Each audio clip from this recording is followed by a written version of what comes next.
as some of you guys know, I hope all of you would know because it's actually like a really big deal. Just a few days ago, Vladimir Putin declared a general mobilization into Ukraine. At first, he said that he would only be drafting reservists, but that was a lie. He's just drafting everyone. Immediately, they prevented the men from 18 to 65 from, I know, yeah, from leaving Russia.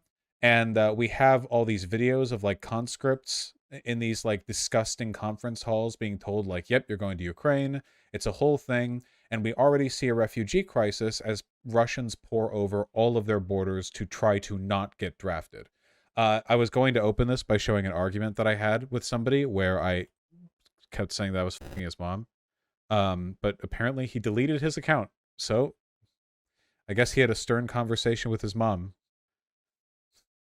I think his initial tweet was something like, Russians don't belong in Finland. And I said, yet curiously, your mother has not said Finn to my 8-inch meat Russian into her land. It's the stupidest thing. Okay. So, okay. So we'll get back to that.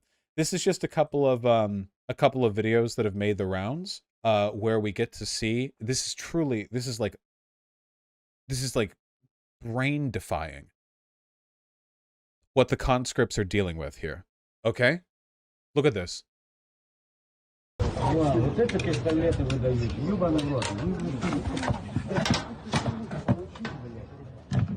Это пизда просто. Я в ахуе вообще просто. Царим.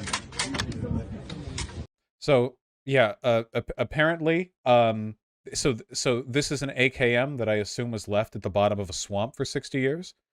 So good luck, you know? I genuinely don't know what kind of operational incompetence would be necessary to have rifles in this condition. Это пацанам-танкистам такую шляпу выдали. I mean, да, нахуй вам калаши, если у вас хули вы страдаете хуйней, блядь. like, this is, I don't know if they literally just, like, left it in an open field, like, next to the ocean, so salt water. Kept underwater to prevent dust from jamming the mechanisms. Yes! Brilliant stuff there. I think in the thread here for this one, there was actually a shot of some of the bullets from one of the videos with the conscripts. Do not fire rounds that look like this. I don't even know what you have to do to a bullet to make it look like this, by the way. I mean, ammunition literally comes in boxes. If you just keep it in boxes and then keep those boxes in a dry room, they will not look like this. Okay. Yeah, so, you know, the Russia's, tetanus grenades over here. I mean, like...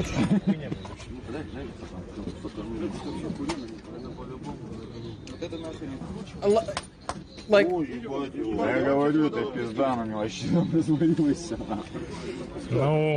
You should not even be handling these without gloves. Ничего комментировать не буду, ребята. Но могу сказать лишь одно, что вроде как это дано, что вспомнили руки. Ну и то я в ахуе. Incredible stuff. In truth, the model, the Kalashnikov rifles, are pretty reliable guns. It's possible that with a full scrub-a-dub-dub, these guns might be operable. There are a couple of concerns, however. First of all, the fact that these guns are even in this condition is insane. Second of all, even if they were in these conditions, you know, they should have been cleaned beforehand.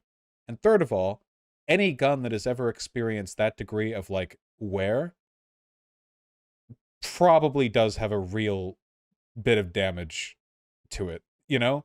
There are some people on social media, mostly in the Russian camp, who are saying, like, oh, this is a Kalashnikov rifle, indestructible, could survive nuclear barrage. Simply give acid bath and rust comes off. Easy peasy, kill many capitalist swine.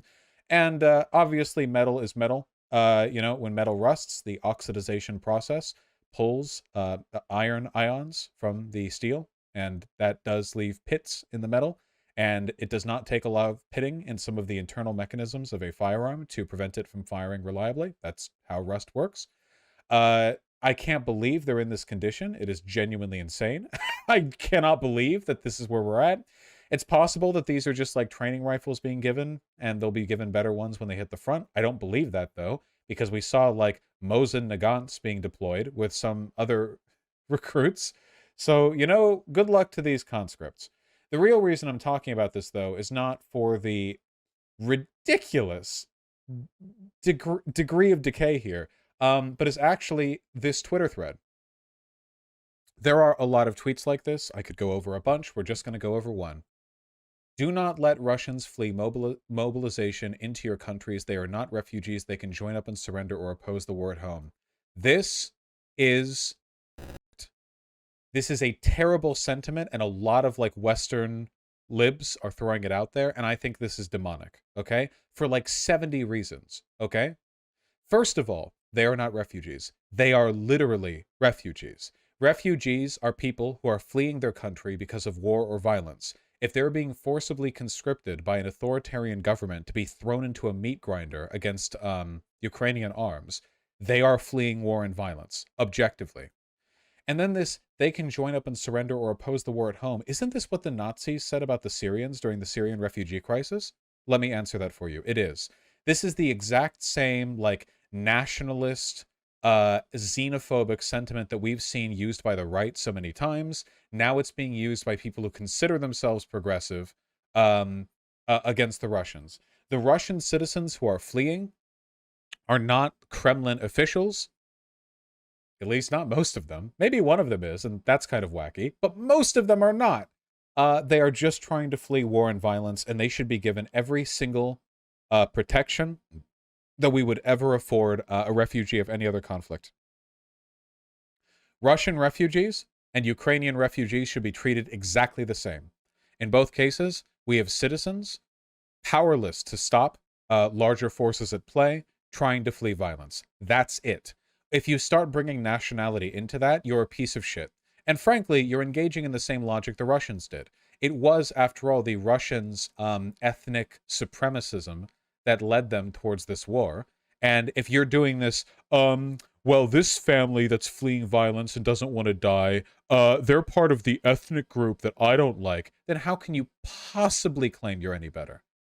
This thread is packed full of people who are agreeing and disagreeing, and of course, I severely disagree. But this is the main logic I have. This is more of a utilitarian argument.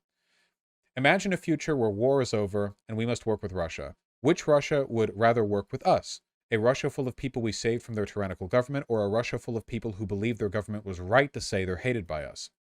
This is the, like, cynical but still completely correct, 100% correct argument that you could make to accepting Russian refugees. The Russian people buy a lot of Kremlin propaganda because the Kremlin propaganda tells them they are feared and hated by the world. That the United States and Western hegemony, Iran and North Korea say the same thing, by the way, that Western hegemony controls the world, and that they are like the bastion, they're like the walled off, the victims of this grand order, which to an extent they're completely correct, by the way. That doesn't make them any more ethical in this particular conflict, but that's not exactly like a wrong way to go. But I don't think, for the most part, that most people in the West inherently hate people for being Russian. There are geopolitical effects at work here, and there's a large bias against the Russian government, and there is bias against the Russian people. But for the most part, I think that people think, like, I don't think there's a very strong, overwhelming, inherent ethnic displeasure. So then, what the is this? If we treat the Russians like this, we're proving them right, aren't we? Aren't we proving the Kremlin correct?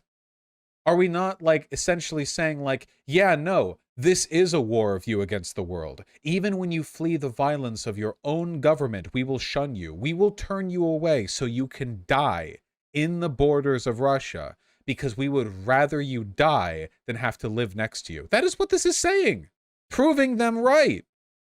Essentially meaning that we don't have a moral high ground in this conflict. This logic right here is their logic. Has this manifested in any policy yet? Yes, actually it has. Thank you for asking. Because it's not just tweets. This disgusting sentiment, the Estonian Prime Minister, every citizen is responsible for the actions of their state. No, they're not. What? No? What? And citizens of Russia are no exception. Therefore, we do not give a...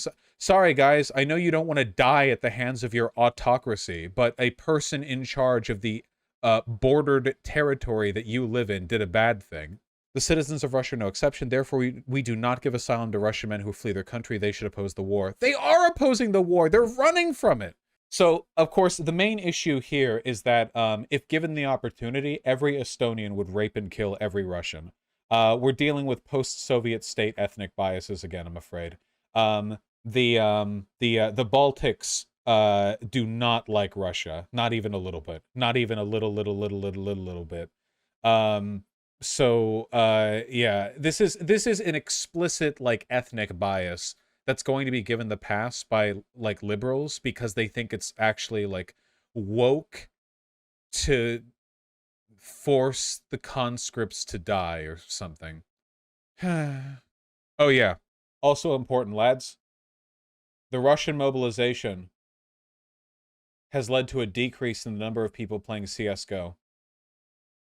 Probably also led to a decrease in the number of people playing Dota 2.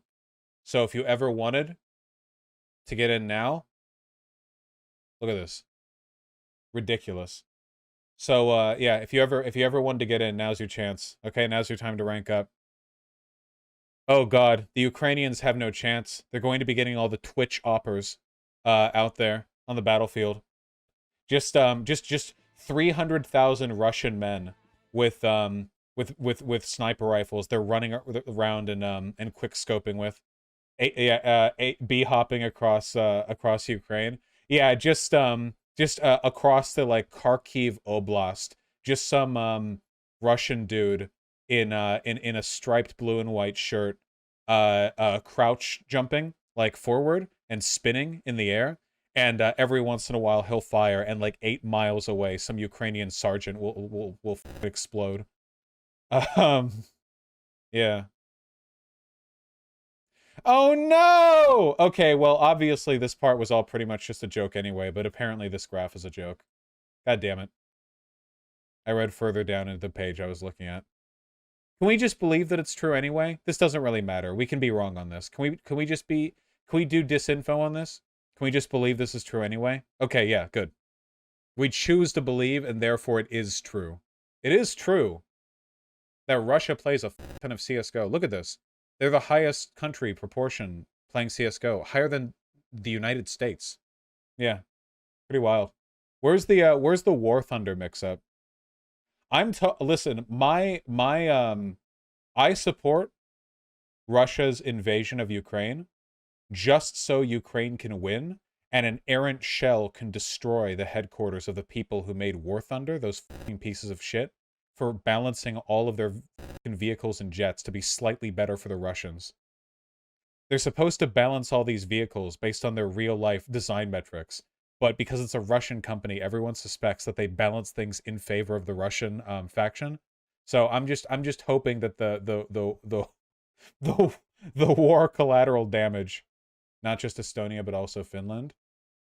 Finland moves to block more Russian eastern border. Yeah, it's pretty, dude. There are literally, like, for the rest of your life, for as long as you are alive, there will be millions of Russians who will remember this when their tyrannical government sold their country to war, and then the rest of the world turned them away. They'll remember, and that will affect their likelihood of working with us in the future. Bad news: the people who made War Thunder are in Hungary. What? They must have been Soviet sympathizers. Them. Remember how people leak fucking official military documents about the fucking tanks and shit just to prove the War Thunder devs wrong? Yeah, that was pretty funny. You guys remember that one? This is a degree of pettiness that I aspire to. A War Thunder fan leaked classified military documents to win an argument about tanks. Again, this has happened multiple times. I think that's based. I'm so mad. War Thunder would be such a good game if it weren't for the type of game that it is. Can you imagine if they got rid of all of the horrible fucking like pay-to-win grindhouse bullshit, and they were just like, here are the tanks, this is the game, we're now gonna, it's like, here's ranked matches, you know, like here you can do like loadout comps where you have like a max tonnage of tanks that you can put together for like a comp. So you can have like 5 light tanks or 1 heavy tank, whatever. Here you go, have fun, go. You know, that game is so fucking good, but like the progression is ass. You know. Um, Also, they should have just stopped in the World War II era. On World of Tanks, I haven't played World of Tanks. No, I love War Thunder Jet. Sorry, for the tanks, they should have stopped back then. Does everyone agrees that the tanks are more fun to play with than like the like 21st century tanks in War Thunder, right? When you're in World War II, you're in like this little doot doot doot doot. You're like beep beep beep beep because like all the tanks back then are like these little beepy dudes. And then like if you want to play a modern tank, it's like okay here, spend 8 trillion years grinding up the points if you're free to play, and like 7 trillion if you're not free to play.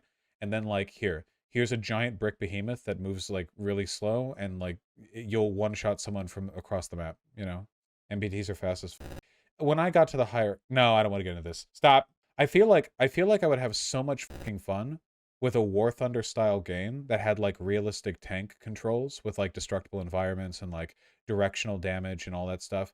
If they toned down the damage a lot and then like made it a bit more gamified, if that makes any sense, you know? Like with like here's your crew loadout, like here's like again 5 light tanks, 2 heavy tanks, whatever. Because like the problem with War Thunder is that like it's not very fun to spend 8 minutes getting into position and then one tank gets you with like the perfect shot on your side and you instantly die. But if you could like chill out a little bit and have like like oh you lost like 30% of your health and there's like a repair node or some shit. I feel like toning down the realism to gamify it a little bit could really make that like a very, very special game. So World of Tanks? I haven't played World of Tanks. I don't know. And you expanded how turning Russian refugees away will somehow bite them in the ass in the future politically. They won't trust us. And they shouldn't trust us, apparently, if this is how we'll treat them. We did a Cold War with the Russians. Then we won the Cold War. Then we their country economically with the shock doctrine while encouraging like corruption and shit and doing nothing to fix the problem.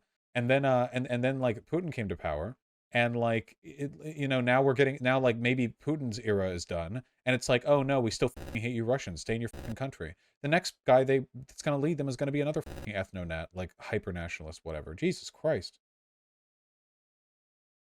Vaush didn't cover the anime villain tweeter. What are you talking about?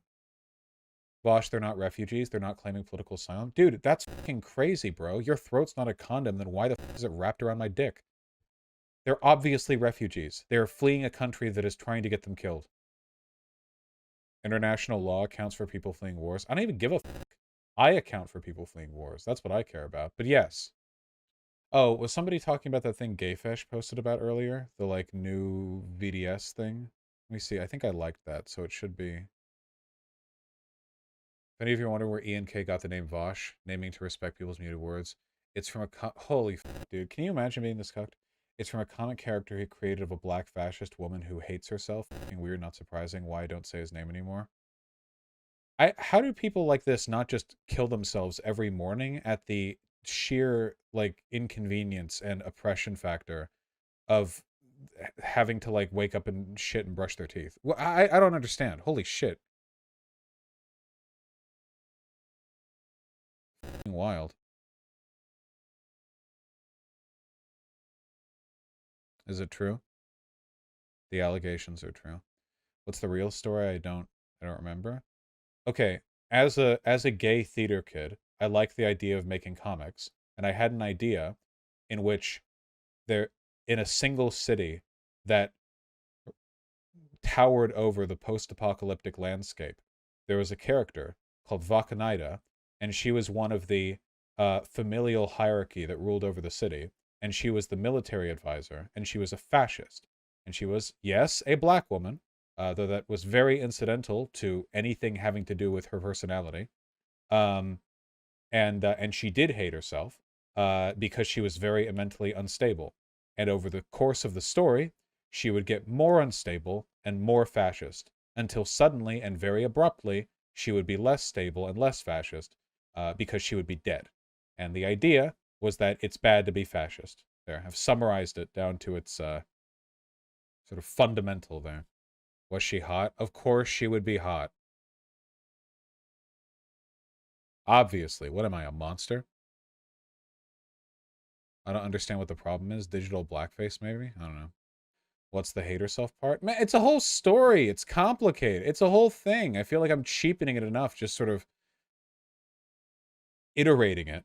It's a whole thing.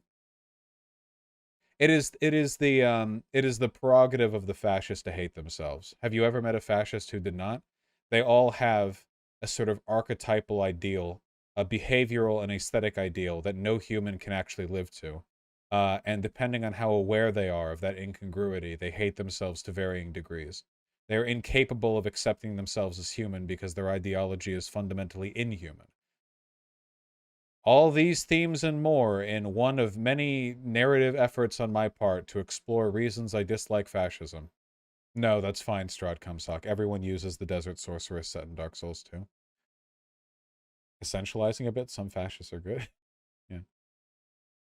Vaush, was this her? Yes, this was her. This was art that I did for the story.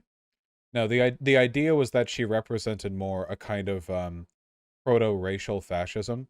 The fascism of people who pretend to not be concerned with race or ethnicity. Obviously they are, but they pretend not to be, and are appealing rather to some kind of like pseudo-Nietzschean, like innate human ideal that they strive to maximize or whatever. And the idea would be that because I like anime, obviously, there would be people with superhuman abilities, one of whom was her brother, and her brother was naturally lackadaisical. I mean, practically a stoner, but naturally confident and competent and physically perfect in almost every way. And our main character, Vakanida, simultaneously idealizes and hates him for this fact because he is at once a representation of the physical ideal, while also wasting it with his lackadaisy. So she hates him for that, and she hates herself because even though she spent her entire life striving to be a perfect human, she is literally biologically incapable of having the powers that he has. And as a product of that, he represents a kind of impossible ideal for her to achieve. So she spends a good portion of the story using whatever methods are at her disposal to become more powerful. And in doing so, she destroys herself.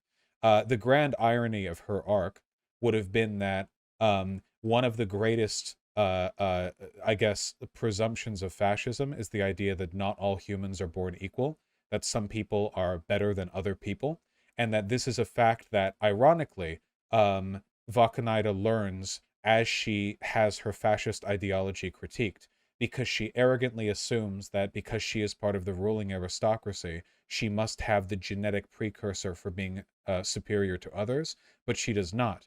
In death, she realizes, in fact, that she was not equal to the others. That though she may have been smarter and more quick-witted and, you know, I guess, well-minded than them, she could never be as strong as them. And so an expression of her ideological preconception ends up challenging her ideology itself. You see? You see the idea? This is an archetype. The fascists struggling to understand, to reconcile their ideology with their physical inferiority to others. Yes? You could have the same story done on a much lower level with a person who is a committed ideological fascist, but is also disabled. You know, the fact that they are disabled is of great inconvenience to them ideologically, because it is a constant reminder that they are not part of the upper class, which they are meant to be a part of through their understanding ideologically. Well, so is she a girl boss? She is a girl boss, yes. Getting flashbacks to my English major courses at uni. I came up with this story like 8 years ago. I have better stories now. Vakanida exists now entirely in the bastardization of the name that my channel has taken. In what way is Nietzsche tired of fascism? Nietzsche's sister presented his works as a way of reaffirming her Nazi sympathies. Nietzsche is well loved by fascists because they misunderstand what he wrote. A better comparison would be how the Nazis had that Aryan master race crap when like none of their leaders seemed to match it. No. I think it's fun to make fun of that, but I do not think that is a good critique. Because to the fascist, if you pointed out that Hitler was this like wiry little beady-eyed bug man, they would say, ideologically he may have been pure, but physically there are better specimens. I would have been the better specimen. You reaffirm only the internal drive to power. The idea that, you know, he's an expression of the value, but you know, you could have like a more physically pure expression.